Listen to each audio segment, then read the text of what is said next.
You're shopping online.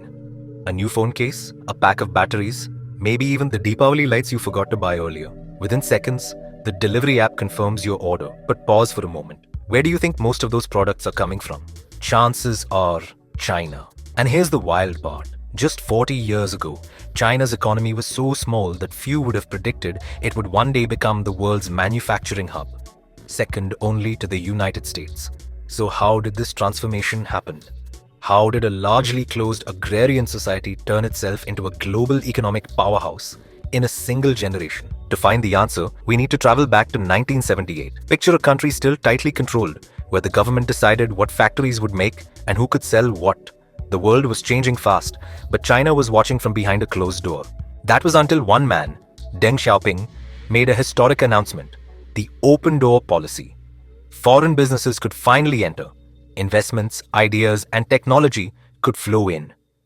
It was as if the dragon had been sleeping and someone just opened its eyes. The results? Almost immediate. With a massive workforce, lower wages, and a government ready to build roads, ports, and factories overnight, China offered the world a deal no one could refuse. We'll make anything you want, cheaper and faster than anyone else. And it worked. By 2010, China became the world's largest manufacturer.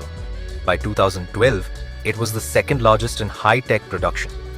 Today, from electronics to electric vehicles, toys to textiles, it's hard to find something untouched by Chinese supply chains.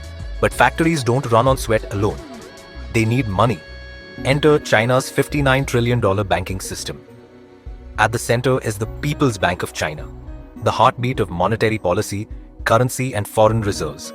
Surrounding it are the Big Four, enormous state-owned banks that keep credit flowing to industries, workers, and infrastructure projects. Stable at the top, shaky at the bottom, with hidden risks in property loans and shadow banking, the system still manages to fuel China's relentless economic engine. Now imagine living in a city in China. You want to pay for groceries? No wallet needed. Just scan a QR code with Alipay or WeChat Pay. In fact, nearly 90% of urban payments are digital. Even in villages, cash is disappearing. At the same time, families save aggressively, about a third of their income, one of the highest rates in the world. Where does it go? Mostly into real estate, with homes accounting for over 60% of household wealth. Add to that gold, stocks, and bank deposits, and you have a society that saves as much as it spends.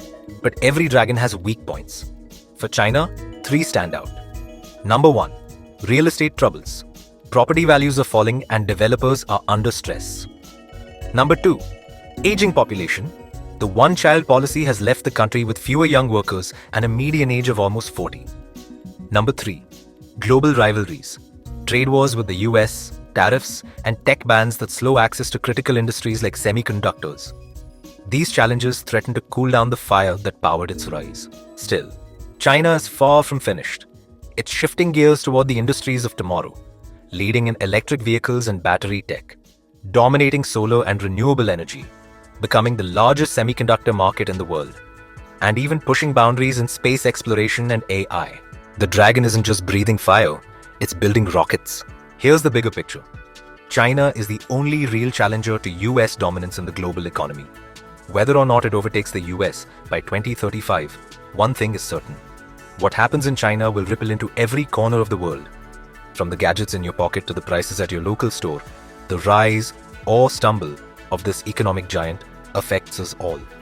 So the next time you scan a QR code or unbox something made in China, remember, you're holding not just a product, but a piece of one of the most astonishing economic stories of our time.